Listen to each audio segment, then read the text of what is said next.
Good morning and welcome to Farm Factor. I'm your host, Jamie Bloom.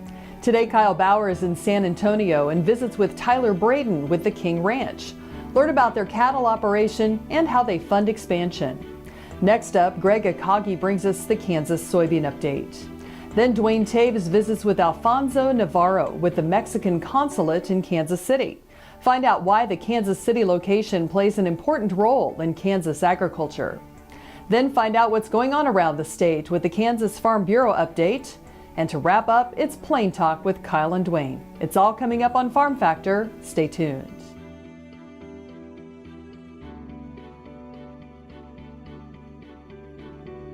Closed captioning brought to you by Ag Promo Source. Together we grow.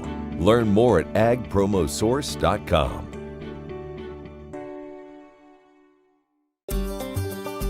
Welcome to the Western Kansas Wildlife Travel Center, right here in my hometown of Oakley, Kansas. We're the front door of Western Kansas, located on three main highways, I-70, US 83, and US 40. And all those roads lead to history, beautiful scenery, and adventure, no matter which direction you go. We now have an IHOP. That brand that you've trusted up and down the road in all your travels is staffed with local folks, real people, just like you and me, and we're waiting on you to join us. So for fun, adventure, fuel up, fuel your body, and let's have some fun.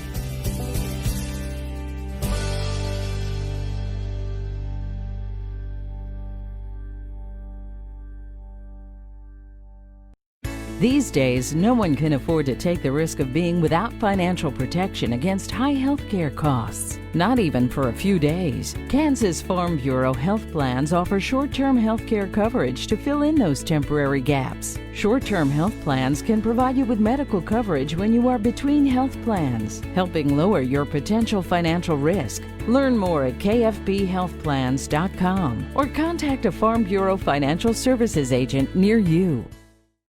I'm Bob Swartz, and I've devoted the last 43 years to helping Kansans reach their retirement goals and to protect the family farm. At Bob Swartz Financial, we believe everyone should be able to live the retirement they've always dreamed of. Our team of professionals can help you create an efficient strategy using a variety of investment vehicles to help you address your financial needs and your concerns. Bob Swartz Financial values commitment and transparency. This segment brought to you by Santa Fe Trail Meats in Overbrook. Let us help feed your family. Welcome back to Farm Factor. Up first, Kyle Bauer is with Tyler Bradon from the King Ranch. Hi, this is Kyle Bauer. I'm visiting with Tyler Bradon. I got a chance to visit with, or listen to his presentation while I was at San Antonio at Cattle Convention. Tyler, you're with King Ranch. I listened to you talk about enterprise analysis, but let's talk just a little bit about the King Ranch and how you operate to fund expansion. Yeah, so my name is Tyler Bradon. I oversee the cattle operations for King Ranch. We have a fully allocated cost management system, so 100% of the cost we incur on the ranch is allocated to our profit centers. And I think it's really important to do that, to be able to really track your profitability, make sure one enterprise isn't subsidizing another enterprise, and really be able to dial in where your areas of opportunity efficiency are and which enterprises are truly making money for the operation. And then that gives you the opportunity to take that and look for expansion or growth opportunities as well. One thing I was struck with listening to you is absolutely every cost, though, needs a home. You have to attribute every cost somewhere in some enterprise on the farm or ranch. Yeah, that's absolutely right. You have to account for it somewhere. So you either set up your profit center or support center. So when you make an acquisition, if you need to split that and where that cost goes against which enterprise, you can make those assumptions. But it does need to be allocated somewhere, and really against enterprises that are truly incurring those costs and utilizing that resource or the asset that you've purchased. You made a comment about people doing profit analysis with their tax preparer or something along the line. Can you expand on that just a little bit? Yeah, I mean, everyone has to have a CPA, but they have to remember that individual's sole purpose is to manage their tax liability. It's not to be looking for the overall profitability of the ranch. And one of the things that frustrates me is at the end of the year, CPAs tell someone, go, you need to spend some money. Well, the impetus of that direction is to manage their tax liability, but the problem is oftentimes people take that as an excuse to go out and buy the newest, latest, greatest, and what they end up doing is inflating their depreciation on their operation that has to carry that in future years. And so it really burdens the ranch. I mean, when we look at operations, feed, labor, and depreciation are always our three largest line items, and depreciation especially has a very steep curve, and so that really ends up having a lot of deleterious long-term financial effects on the ranch. You need to manage that depreciation. If it's an acquisition that really manages or really provides payback and value, then that's great. Maybe it's a good time to make that purchase. But doing it just to manage tax liability isn't the right way to deploy that capital oftentimes. I was surprised when you did the analysis on expansion, how it appears there's a very good reason a lot of people expand, because truly those incremental increases can be, not always, but can be very profitable. That's absolutely right. It's important to look at it on a contribution margin basis. You know, we're in a fixed cost business, and there's almost always more opportunity to affect profitability by managing costs than there is by adding value. And one of the best way to do that is, add widgets, add number of cows, animal units, so you have more units to spread your fixed cost across. We're visiting with Tyler Bradon. He's with the King Ranch. This is Kyle Bauer reporting from San Antonio. Thanks, Kyle. After the break, it's this week's Kansas Soybean Update. Stay tuned. No one plans to get sick or injured. But when life happens, it's important you and your family are protected. Kansas Farm Bureau health plans are there to provide continued health care coverage to meet your needs. Choose from a broad range of individual and family plans. And if you're over 65, we have options for you too. Learn more at kfbhealthplans.com or contact a Farm Bureau Financial Services agent near you. Okay, looks like it's time for our tour. Welcome to the Fort Wallace Museum. Here at the museum, you're going to find some really interesting stuff, like our replica stagecoach from the Butterfield Overland Dispatch. We've got facades from the fort buildings. We've got an 1870s flag. There's a plesiosaur that was discovered locally. We've got the Ray pump organ collection. We're a little bitty place with a great big story, and we'd love to have you.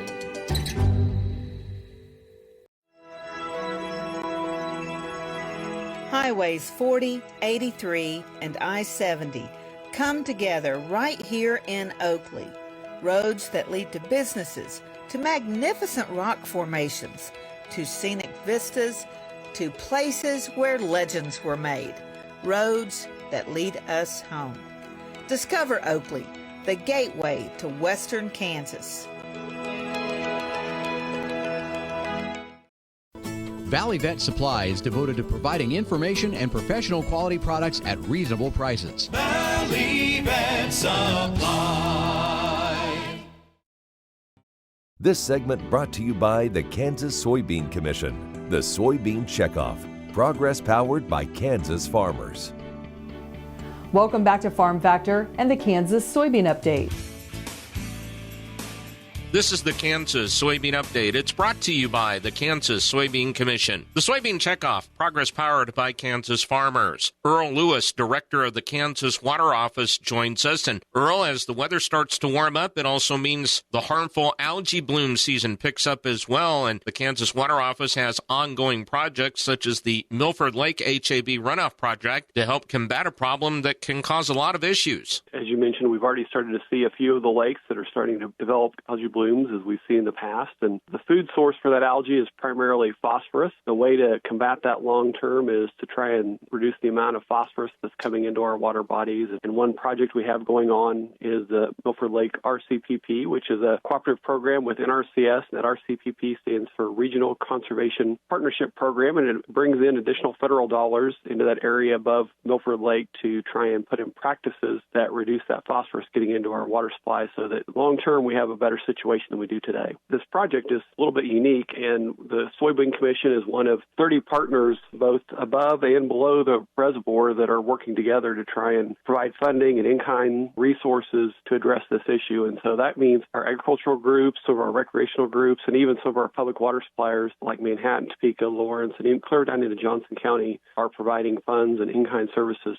to help this project be successful. Runoff and sediment are two big things that could be the cause of that as well, and that's where you need everyone's help in this, specifically from those in agriculture and, like you said, with the partnership, but those farmers and ranchers too. You know, when we think about phosphorus, it really does stick with that sediment for the most part. As we always like to say, it's better to keep that, if you're paying for that phosphorus, it's better to keep it on your property and out of the stream in the first place. So that's really what we want to do, is help producers manage that nutrient better through nutrient management, through cover crops or some other best management practice, so that fertilizer stays really where they want it to stay, which is on the field or in the pasture and not in the stream. For a project like this is really a long-term type of a deal that is really just getting started. What we're trying to do is make a difference in the long term. The buildup of nutrients in our reservoirs has been happening over many years and in some cases many decades. And so our solution, or the change to that's going to happen over a number of years. But the good thing I think we've seen is that we get about $3 million of additional funds through NRCS from this project, and almost half of that was taken up in the first year. That this last year was really the first full year of implementation of this project. And so that shows a lot of producer interest and benefit from this project. That's Earl Lewis, Director of the Kansas Water Office, who joins us on the Kansas Soybean Update. It's brought to you by the Kansas Soybean Commission. The Soybean Checkoff, progress powered by Kansas farmers. Learn more at kansassoybeans.org.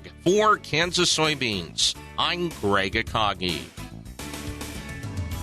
After the break, Duane talks with the Mexican Consulate out of Kansas City about the role it plays for Kansas ag businesses.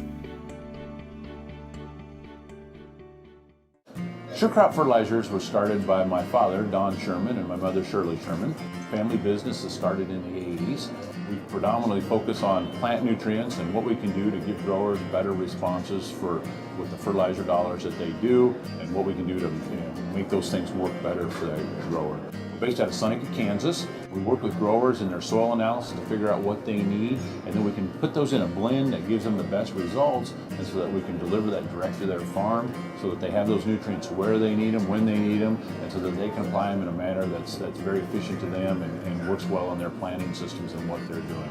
Sure Crop Fertilizers has been around for a long time. We always say we're big enough to take care of everything you need, but yet we're small enough to do it quickly. You can get a hold of us at 1-800-635-4743. Our website is surecropfertilizers.com, and you can always email me at Corey@surecropfertilizers.com, and with any questions you have, we'll be glad to answer it and work with you. This segment brought to you by Sure Crop, liquid crop nutrition delivered right to your farm. We're back. Let's go to Duane Toews, who is talking to Alfonso Navarro with the Mexican Consulate in Kansas City. Duane Toews joining once again on the program. An opportunity to catch up with Alfonso Navarro Bernati, head consul at the Mexican Consulate in Kansas City, Missouri. Alfonso, talk a little bit about the consulate and the goals for having that located in the central part of the country. Yes, the Mexican Consulate in Kansas City actually covers a consular district that encompasses both the state of Kansas and Missouri, as well as western Oklahoma. In that big area, it's almost the size of Spain, so it's a large territory where we, certainly part of our business is serving the Mexican communities living in different areas, from Liberal or Garden or Dodge City, all the way to Wyandotte County, and certainly also in other parts of Kansas City Metro.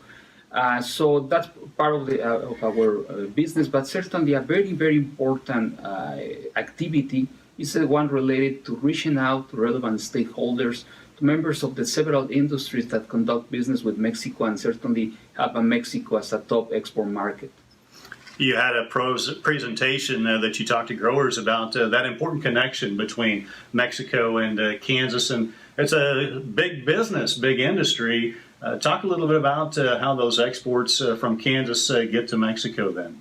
Yeah, back in 2018, those are the most recent figures available. Mexico became Kansas' top export market, with Kansas selling to Mexico more than $2 billion a year, and Mexico exporting almost $1 billion. And a very important part of this trade between Kansas and Mexico is related to the ag industry, particularly corn. More than 90% of Kansas corn that is exported to the world go to Mexico, as well as pork, meat, and other agricultural products. So in dealing with this dynamic relationship, it's very important to have a close communication with the members of the industry, particularly now that the USMCA has been ratified. The idea is having this 2020 year to improve the business opportunities and building bridges of understanding between Mexico and Kansas. Do you have a feeling or perspective? The phrase, all ships rise with a rising tide. Obviously, we've heard about what the United States is going to get out of the USMCA. Do you have a feeling what Mexico feels like they're going to gain? Yeah, certainly. I guess the case of USMCA will set the standard for coming international trade treaties in the world. So, because this is a win-win-win situation for United States, Canada, and Mexico. And in the case of Mexico, to answer your question, we basically got three very important topics for Mexico. We were able to negotiate a robust dispute resolution system that was a situation in which NAFTA was involved because we were not able to establish a proper dispute resolution system. So that would be the first. The second one is certainly get a very important enhancement of the labor right protections in Mexico. That was a commitment that Mexico was taking care of since 2017, but certainly under the USM negotiations, we were able to enhance those labor protections, particularly union democracy and other provisions. But now with this situation, we are also able to protect the rights of Mexican workers in the United States and certainly Mexican workers in Canada and workers of all North America, because the idea is having North America as the most competitive and the most integrated region of the world. And the third outcome is certainly being able to establish a more balanced systems in terms of biomedicine. That was also a pending issue during the first negotiation of USMCA. So those are the major results for Mexico, but if you examine the USMCA as a whole, there's a lot of advantages when you compare it with the results that we were having with NAFTA after 25 years of operation. Certainly thanks to the head consul, Alfonso Navarro Bernacci, with the Mexican Consulate in Kansas City, joining us on the program. Jamie, we'll send it back to you. Thanks, Duane. Come back after the break for the Kansas Farm Bureau update. The Kansas Wheat Innovation Center in Manhattan is rediscovering ways to get improved varieties and new genetics in the hands of farmers faster. Grower-led and checkoff-funded research initiatives are bringing about positive change. This grassroots leadership provides a strong voice in Topeka and Washington, D.C. Now is the time to partner with Kansas Wheat in moving wheat forward. Kansas Wheat Commission and Kansas Association of Wheat Growers. Farmers investing in their future and yours. Log on to rediscoverwheat.org. No one plans to get sick or injured. But when life happens, it's important you and your family are protected. Kansas Farm Bureau health plans are there to provide continued health care coverage to meet your needs. Choose from a broad range of individual and family plans. And if you're over 65, we have options for you too. Learn more at kfbhealthplans.com or contact a Farm Bureau Financial Services agent near you. This segment brought to you by Kansas Farm Bureau, the voice of agriculture. To join today or for more information, go to kfb.org or find us on Facebook and Twitter. Welcome back to Farm Factor and the Kansas Farm Bureau update.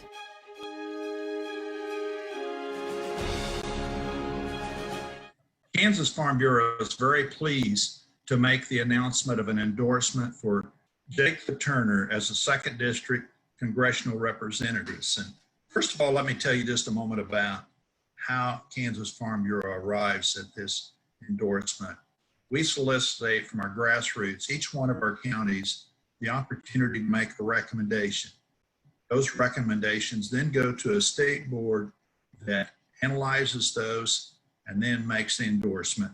And in this case, Jake the turner does receive that endorsement. So why would we make that endorsement? And I'm going back to comments that we received from our counties. And Jake has been perceived as doing a good job when he served as the state senator, been very effective as a leader in the treasurer's office. And I think from the county perspective, he has been very well received, appears to be as responsible, and communicates well with his constituents. Now, some of the main issues, though, that we feel like Jake will be able to address for us is continuing talks on trade. Broadband is so important, crop insurance, and agriculture in general, and his support for those issues is paramount. So at this time, Jake, would you like to share with us a little your thoughts about your representation in the 2nd District? Yeah, absolutely. First of all, I wish we could be together. I mean, this is very strange times that we're in right now that we have to communicate over Zoom, but it's the next best thing. And I just want to tell you, first of all, thank you so much for the endorsement. I am very grateful for this. The 2nd District is made up of 25 counties, and we've been to all 25 of them more than once. We've talked to the Farm Bureau groups in each county and have been honored to earn their support, to listen to their needs. And we look forward to working with them on Capitol Hill, because the needs of our farmers and ranchers across the state have to be listened to. And we need good quality representation that can go and serve our best interests. So I am humbled by the support and look forward to a great working relationship, just like we've had in the past.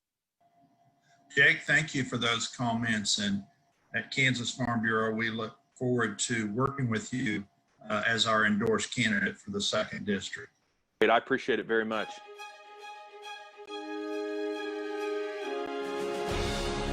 Stay with us. We'll be back after the break with Plain Talk.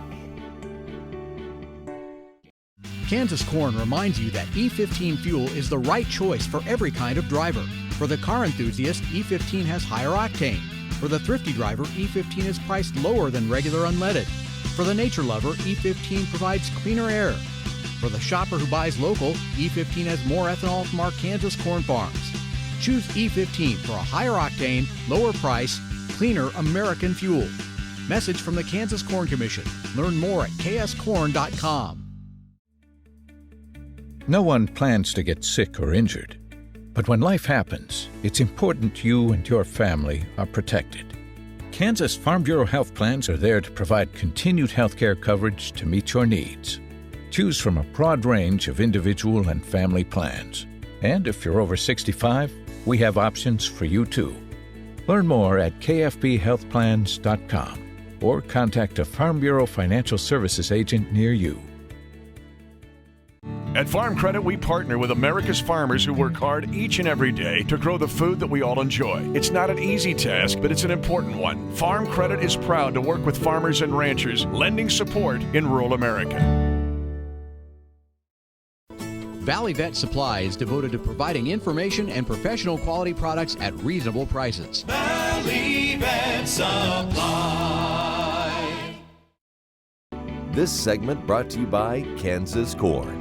Learn more at kscorn.com. Welcome back. Now let's see what Kyle and Duane are up to on Plain Talk. Hi, this is Kyle Bauer with Plain Talk. With a guy that says if you're carrying a big roll, dress down, not up. Now, why do you say that, and what does that mean, Duane Toews? You know, if you can't figure that one out on your own, I'm not going to share the secret. You don't know, do you? Is it the big roll in your stomach? Dress down, not up. Well, I suspect they're talking about that roll around the middle. You're right. And you cover it down and not cover it up. Oh, I could see that. Yeah. Loose-fitting clothing, and you lay it lays down. Right. You know, when I was a kid, I don't really notice very much anymore, but when I was a kid, there was a number of men that wore their trousers above their roll. Mm-hmm. I don't notice it so much anymore. Never thought that was a good idea. Well, but that might be the difference between dressing up and dressing down. They were trying to dress up. They were dressing up, and they should have been dressing down. Yeah. All right. Wow. I had no idea we'd be giving fashion advice on this show. I mean, it's people tune into this, and it's amazing what they can learn. As far as comfort goes, from a guy that's gotten one of those in the middle of his body at this point, it's a lot easier just to wear a larger shirt and let it hang over and cover than to try and cinch it in with a belt. Well, yeah, cinching in doesn't really work. That's uncomfortable. Yeah. I mean, you just wear yourself out during the day. I'll be honest with you, I can't wear a big buckle because of that, because it's like it's cutting into my belly. Cutting into my belly. So it's like, how do those guys do that? It's like, I can't do it. It's like before, I have to stand up the whole time. Standing up in the car is hard. Yeah, it's hard to do that. It is. Maintain control. Your fact or fiction question of the day, Kyle Bauer. Excuse me? It's easy for me to say. Exactly. Cows, goats, and sheep. Okay. Have no top teeth. Fact or fiction? You're going to embarrass me here. Well, no. I got to think about this. I've been bitten by more than one cow. No. Okay, do they have a rough palate? Gosh, it's been a while since I've been in the mouth of a cow. You're embarrassing me in public. Stop it. I'm going to go with fact. It's fiction. They have top teeth. They all the have. back. Okay. They have no front teeth. Okay. Well, I might have got that wrong anyway. Because I never spent much time in the back. That's not really true either. Sheep and goat, they have front teeth. They have no front top teeth. But it said top, didn't it? I said top. I changed it. Right. I can't just give it all verbatim and read right, because I've memorized that book. Right. Absolutely. I'm going to get me that book and memorize it. Sooner or later, you'd catch on. Right. Okay, so let's get this straight. They have top teeth at the back. They do not have top. All of them have top teeth at the back because that's how they do their grinding. They grind it. You have to grind that grass up. But cattle don't have. None of them have any teeth on the top in the front. Correct. They have a hard palate. Pad. Okay, dental pad. Yep. And they they don't chew things up front, they just tear them off. Typically, they use their tongue and they sweep and pull. Show me how they do that. Yeah, no, you're not going to get me to go there. Come on. My tongue's not long enough. Well, that's exactly right. God did not make us like he did cows and horses. Yeah, they use that tongue really as part of and I wonder how often do they bite their tongue? Almost never. I've never noticed. Well, I have seen them in a chute when they're being administered pharmaceuticals. Okay. That every once in a while you'll see a bloody tongue, and just like you and I mean, you just have to do the tiniest little nick, right? And and then with the saliva, but so it does happen, but. Yeah, I mean, that's a amazing little thing they have. Like whipping around there, drawing that in. Drawing in that forage. Exactly. So, isn't it amazing how we can talk and eat and not bite our tongue very often? Yeah, but when you do, you know you did it. Thanks for joining us. I'm your host, Jamie Bloom, and I hope you enjoyed today's show. See you next week on Farm Factor. Closed captioning brought to you by Ag Promo Source. Together we grow. Learn more at agpromosource.com.